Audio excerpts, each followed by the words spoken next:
መልካም ልጅ ነች።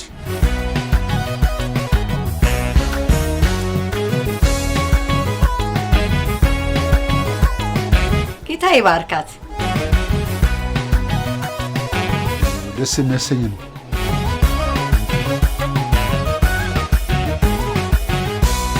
ናኦሚ ማለት ለኔ ትንሽ እህቴ ነች። ላከበረኝ ለዚህ ድንቅ ቀን ላደረሰኝ ቤቴን ልሰራ ላሳመረው ጥያቄያችሁን ተቀብለናል።